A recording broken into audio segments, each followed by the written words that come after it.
Hola, muy buenas noches a todos. Les habla Marta Cadavid desde la ciudad de Chicago. Espero que se encuentren muy bien. Hoy, 12 de abril del año 2021, todavía estamos en pandemia, pero ya estamos saliendo de este proceso de aprendizaje tan importante en nuestras vidas. Para hoy quiero traerles un tema muy interesante. Eh, Vamos a hablar acerca de la credibilidad del testigo experto. Y este tema lo traigo a colación dado que acá en Estados Unidos estamos presenciando por televisión la transmisión de uno de los casos más interesantes que se han dado, digamos que en la historia, de, de los abusos de la fuerza pública, llamémoslo de esa manera. Voy a mirar primero si estamos bien conectados. Sí, me están escuchando. Gracias, Fer, por estar aquí. El año pasado, en la ciudad de Minneapolis, un afroamericano entró a una tienda a comprar unos cigarrillos y pagó con un billete de dólares que aparentemente estaba falso. La política que tenían en ese almacén era que quien recibía el billete falso pues tenía que pagarlo. Entonces los muchachos que estaban trabajando ahí se dan cuenta que el billete está falso, le dicen al señor que por favor mire que debe pagarlo. Y entre todas esas circunstancias llaman a la policía. La policía llega, empieza a hablar con el personaje, aparentemente el personaje estaba drogado, él es un hombre que era adicto a los opioides y entre todo ese forcejeo a él lo esposan, lo ponen en el suelo y uno de los policías le pone la rodilla acá en el cuello y el hombre muere. Estamos hablando de que eso pasa en más o menos un periodo de 10 minutos a plena luz del día, en la puerta de un almacén, con varias personas ahí pasando y grabando todo el episodio. Muchas de esas personas le decían al policía, eh, mire, se está ya asfixiando. En conclusión, el señor muere ahí. Entonces empieza ya el juicio, es un juicio muy interesante, donde para las personas que nos interesan todo este tema de ser testigo experto, todo el tema de delitos financieros, a pesar de que este es un caso que es de un homicidio, igual sí se tratan todos los casos en un juzgado. Siempre hay que ver una fiscalía, hay una persona que se defiende, una persona que está siendo imputada por un crimen, hay testigos de cada una de las contrapartes y vienen ya los testigos expertos. Pero también es muy interesante ver la dinámica de cómo se hacen las preguntas. Cuando he tenido la oportunidad de ver la transmisión, incluso se puede ver por diferido, pues es súper importante ver cómo las partes, tanto lo que es la fiscalía como lo que es el defensor, hacen las preguntas, en qué se enfocan. Muchas veces se extienden muchísimo en el background de las personas, preguntándoles hace cuántos años lleva trabajando en tal posición, cuántas veces lo han promovido, muchas cosas, porque a la larga lo que se interesa es demostrar la credibilidad de la persona que está ahí en ese stand, la persona que está ahí en ese estrado como testigo. Hoy ya trajeron a un testigo experto. De lado y lado se ha venido demostrando que la fuerza que, que este señor ejerció sobre el cuello, esta parte de acá de este personaje, fue demasiada. eh, y por eso pues están ya en ese juzgado y es tratando de mirar, es un homicidio basado pues en esta exceso de fuerza.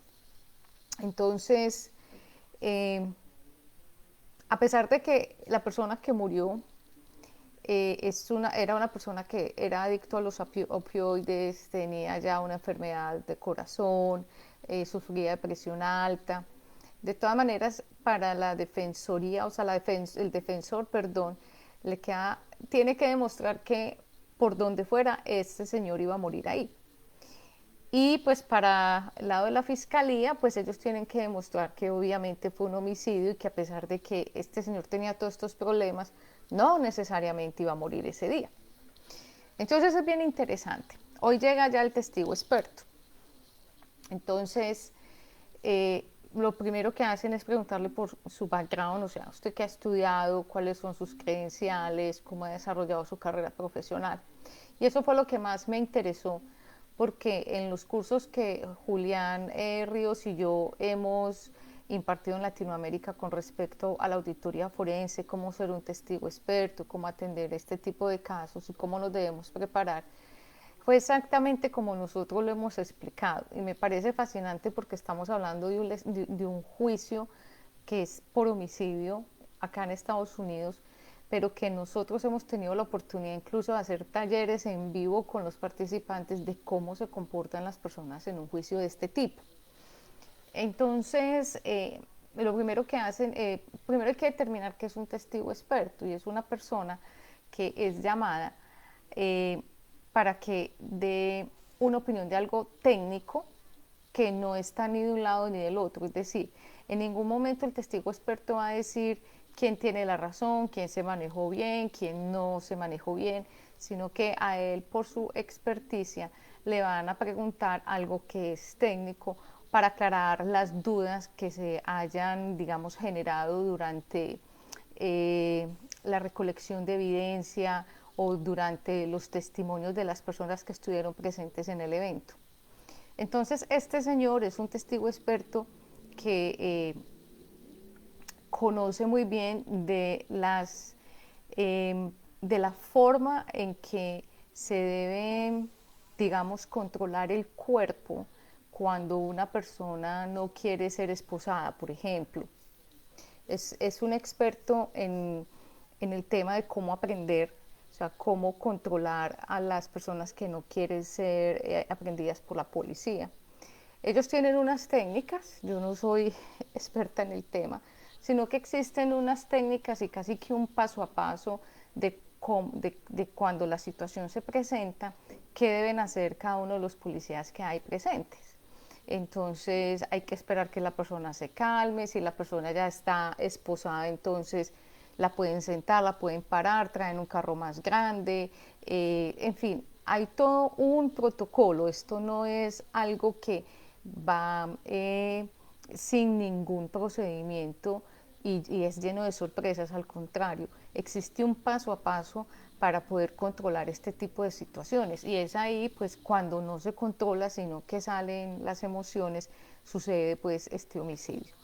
Entonces, para ir redondeando el tema de hoy, para que hablemos del testigo experto y su credibilidad, empiezan a preguntarle sobre su background.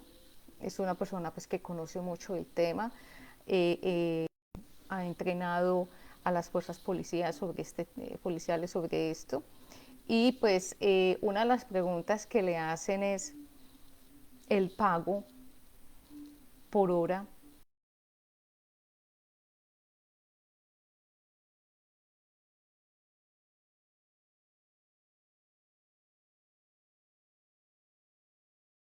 es de $295 por hora y que ha trabajado entre horas que cobra y horas que no cobra aproximadamente 140 horas, entre 140 y 150 horas.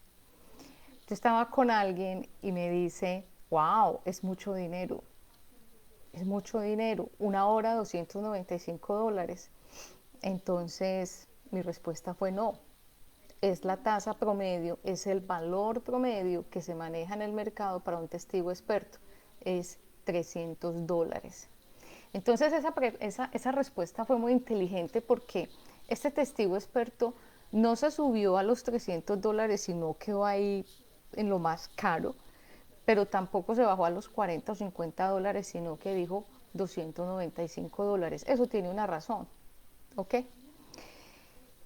Y pues ya la cantidad de horas que vienen trabajando. Entonces me pregunta la persona, pero a mí me parece que es mucho dinero el que están haciendo en este caso. Entonces yo le explico que una de las formas de desacreditar a un testigo experto es preguntándole su salario y determinando Si está cobrando muy bajito o por debajo del promedio, quiere decir que esa persona no tiene la experiencia ni el recorrido. Entonces empezamos una discusión, una conversación muy sana con respecto a este tema, y yo dije, para hoy en las cápsulas de Fraude al Desnudo vamos a hablar de cómo se desacredita un testigo experto. Para hablar de ese tema quiero referirme a una de las conferencias o cursos que Julián Ríos y yo hemos impartido en Latinoamérica, donde hemos recogido como toda esa experiencia, y vamos a hablar primero de la forma de desacreditarlo. Al testigo experto y al perito, vamos a reunirlos a los dos ahí, pues siempre se busca que esa persona no tenga los méritos suficientes para estar en ese juicio.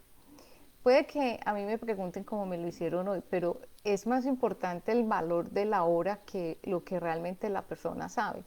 Infortunadamente en estos casos lo primero que hay que hacer o lo que se usa es desacreditar la experiencia, el background, todo lo que más se pueda para que el reporte de esa persona pierda credibilidad. Entonces lo primero que se hace es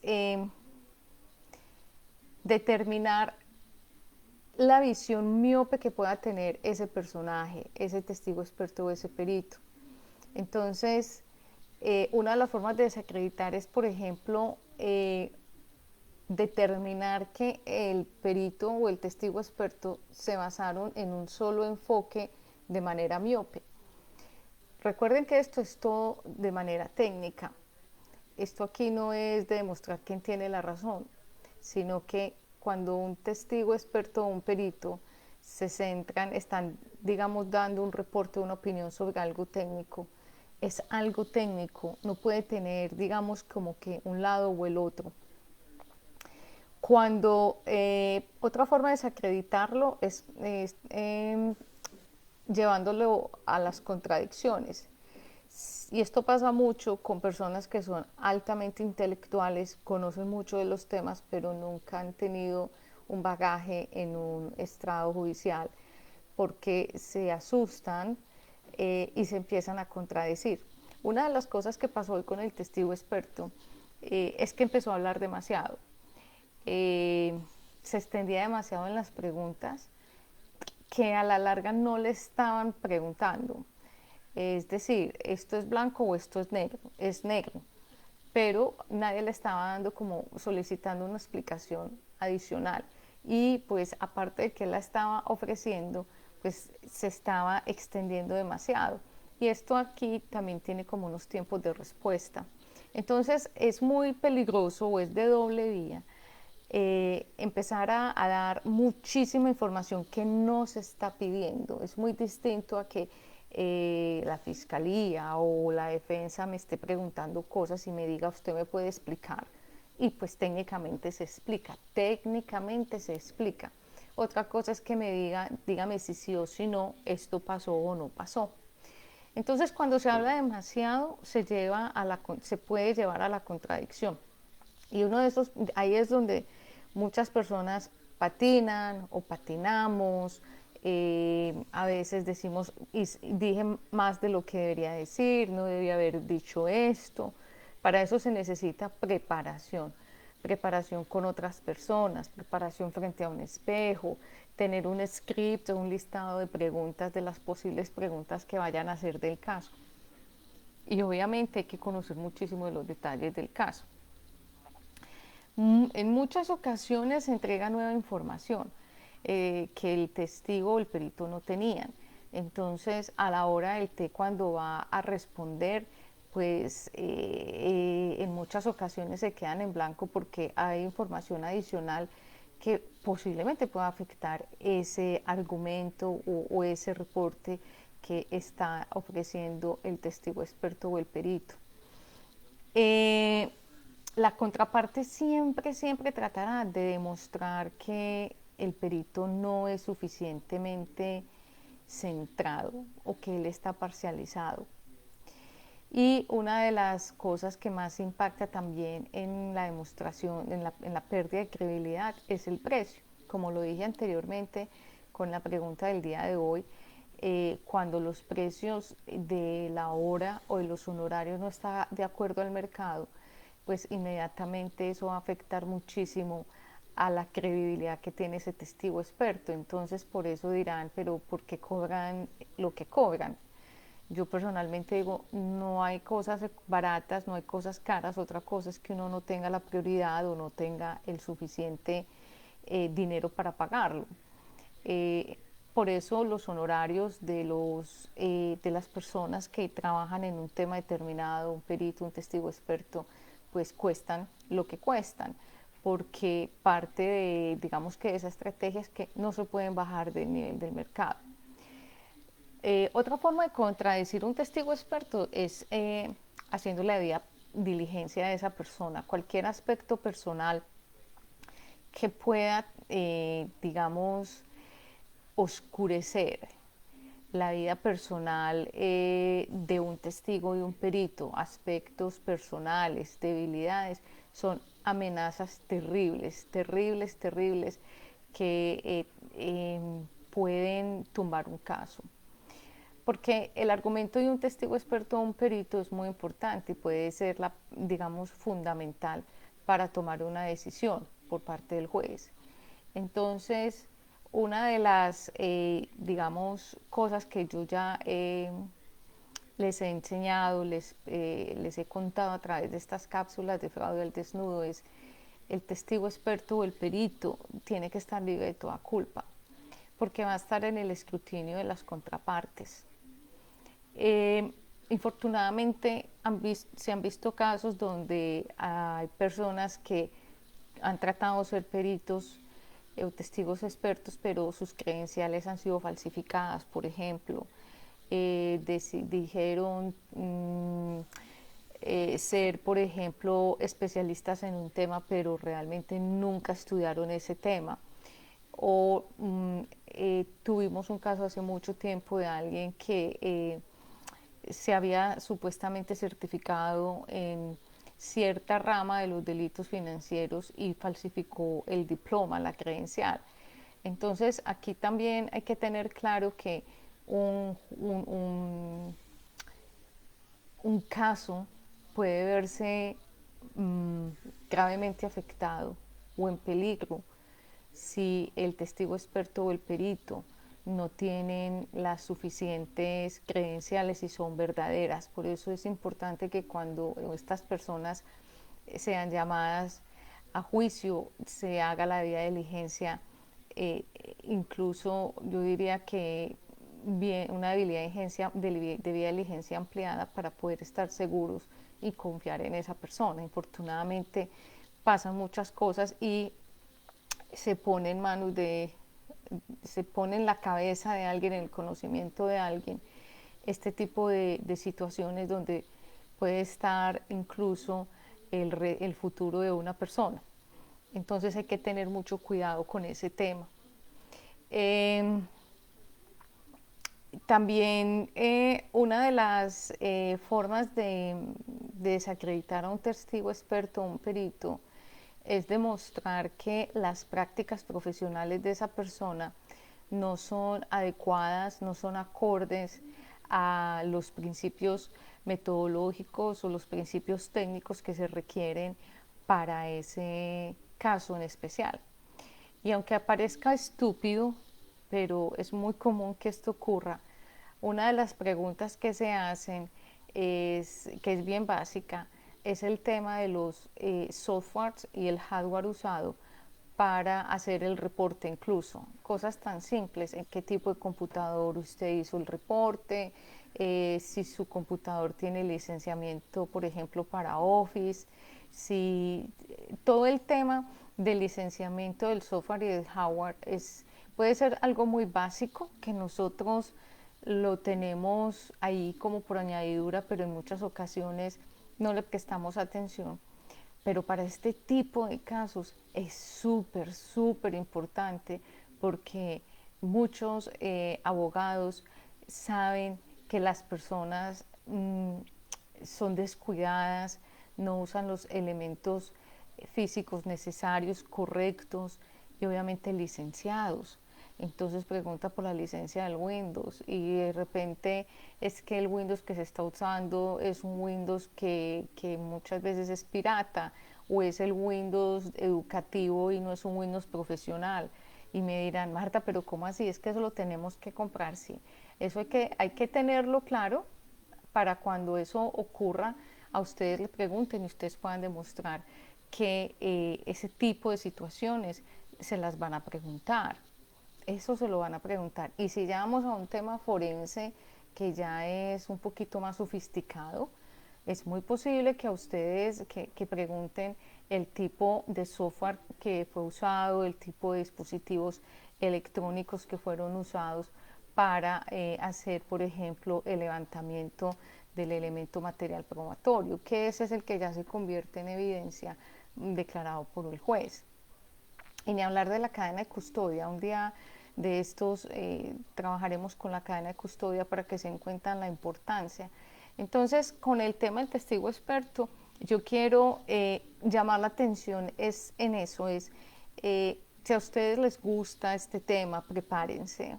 No es lo mismo hablar en una conferencia, en un seminario, a estar parados frente a un público que es bien exigente, personas que están bien preparadas también, que conocen muy bien el caso y que se van a fijar al principio es en buscar los errores, en buscar aquellos detalles que no son propios de mi profesión para poder acabar con la credibilidad de lo que yo voy a decir. Entonces, en la medida de que la credibilidad de la persona disminuye, pues la credibilidad del reporte que está presentando va a disminuir también. Entonces, yo aconsejo que a las personas que ya han decidido tomar esta carrera y ya quieren incursionar en ser testigos expertos, en ser peritos, empiezan a crear esos pinitos de tener todo el software licenciado, de tener su computador licenciado, de que sea un computador, por ejemplo, que sea de uso exclusivo para su carrera profesional. Hay que también ser íntegros, quiere decir que nos van a buscar detalles de la vida personal para poderlos evidenciar en un juzgado y crear esa nube, porque es que es una nube como de un ambiente tóxico en el que ya dicen, bueno, esta persona no, parece que no tiene todo lo que pensábamos que tenía. Entonces, en la medida de que se cierren esas puertas, esos gaps, va a ser muchísimo más difícil para la contraparte hacernos quedar mal. Entonces, en conclusión, ahorita que yo tenía esa conversación, me decían, pero es que no es justo, puede que la persona haya hecho todo, sí, pero infortunadamente son prácticas que son muy comunes y no están prohibidas, porque lo que se pretende es crear un ambiente de incredulidad con el testigo experto, con el perito, para ya bajarle el tono al reporte que va a presentar, que se supone no tiene ningún lado, no es ni para la fiscalía, no está al lado del defensor, es un reporte totalmente técnico. Bueno, vamos a ver quién nos está conectando. Fernando Cristancho, gracias. No lo había pensado, pero los honorarios pueden afectar la credibilidad, sí. Ahora, me preguntaban también, ¿qué pasa si yo estoy trabajando gratis, por ejemplo,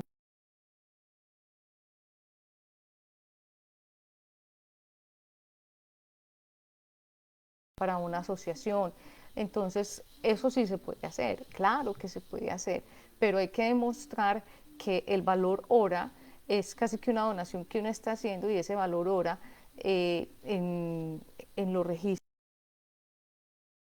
impuestos también, generalmente ha sido, por ejemplo, de 280 horas y hay que justificar por qué se está haciendo ese trabajo a honorem, porque también puede suceder, pero generalmente a un testigo experto se le paga, a un perito se le debe pagar.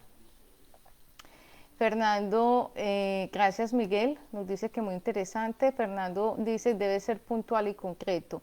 Sí, recuerden que esto es un tema técnico. Acá no es que yo me imaginé, mire que el lenguaje es también súper importante. Cuando eh, a nosotros, por ejemplo, en el ambiente laboral, en el ambiente familiar, nos preguntan algo y nosotros decimos, es que yo creo, yo me imaginé, yo supuse, eh, yo pensaba. Todos esos verbos van en contra de un argumento. Cuando nosotros somos testigos expertos o peritos, nosotros no podemos por nada del mundo decir, es que yo creo que yo sí lo vi, es que yo creo que yo lo tomé. No, hay que estar seguros y decir, sí, yo estuve en el lugar, yo tomé la evidencia, el elemento material probatorio, yo creé la cadena de custodia, yo embalé el computador en papel plástico, yo lo puse en una caja de cartón, la cual enumeré con el número 1. Y yo dejé esa caja de cartón en la gerencia o se lo llevó una compañía de valores o se custodió con una empresa de seguridad. ¿Okay? En ningún momento se dice, yo me imagino que se la llevaron. No. Por eso es tan importante aprender de esto desde el principio hasta el final, porque en el momento en que uno diga, ¿y qué pasó con la caja?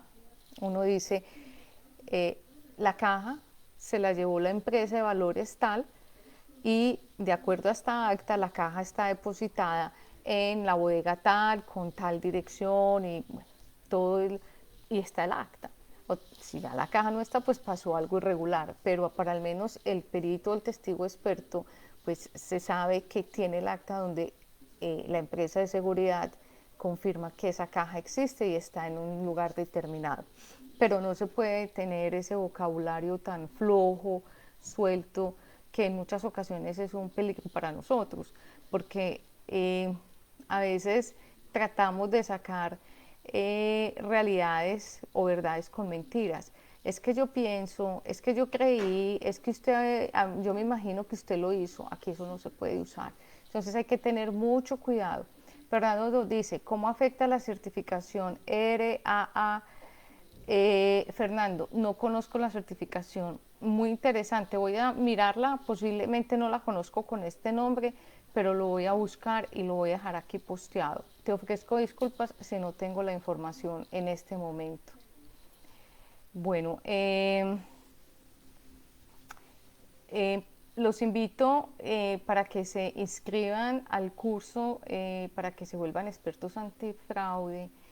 Va a empezar en 2 semanas. Vamos a tener la posibilidad de tener a Julián Ríos, a Juan Ruiz Zorrilla y yo voy a estar ahí con ustedes en un curso de, vamos a decir que 20 horas. De lunes a jueves vamos a estar hablando de todo el tema de fraude, delitos financieros, lavado de dinero. Julián nos va a acompañar con ciberseguridad y forense digital. Juan nos va a acompañar con el tema del auditor. Yo voy a estar con Juan hablando del principio número 8 de COSO, que es la planeación estratégica de fraude, un capítulo que a mí me parece fascinante, súper lindo, donde aprendemos un montón.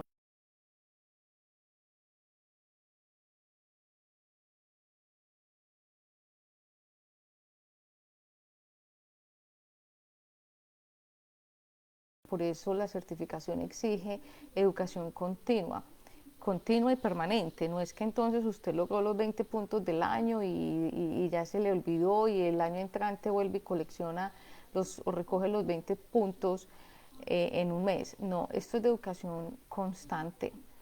La industria criminal, eso es lo que hace, educarse todos los días, crear nuevas metodologías, crear nuevas herramientas, estudiar nuevas jurisdicciones. Eh, Nosotros deberíamos hacer lo mismo. A veces nos preguntan por qué es tan complicado estar adelante en la industria criminal. Yo no creo que es que sea complicado. Yo pienso que es que nos falta determinación de ser estudiosos, de compartir las buenas prácticas, de tener grupos de estudio donde contemos los casos, de aprender de casos como el que yo les acabo de contar. que es un juicio que se está llevando por homicidio, pero que la dinámica es la misma y es súper interesante la forma de hacer las preguntas, cómo se deben responder. Es lo mismo, pasa igual cuando vemos o cuando estudiamos un fraude, cuáles son los elementos que a mí me sirven, qué pasó, cómo puedo yo prevenir que esa historia se repita.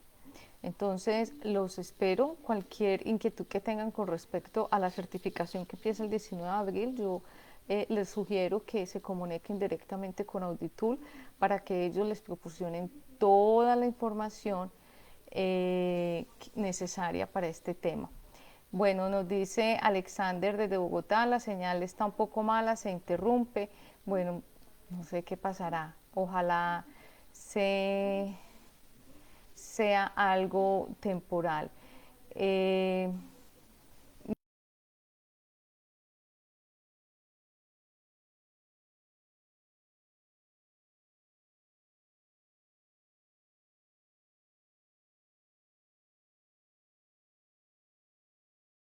gracias, Fernando. ¿Sabe qué? La voy a estudiar, voy a leerla y voy a mirar cómo la podemos implementar en nuestros entrenamientos para todo el tema antifraude, antidelitos financieros. Bueno, me despido de ustedes, espero verlos la próxima semana si no pasa nada en particular. A todos muchísimas gracias, cuídense mucho y por favor quédense en casa, todavía el virus anda por ahí rondándonos, ¿ok? Hasta pronto y bendiciones. Chao.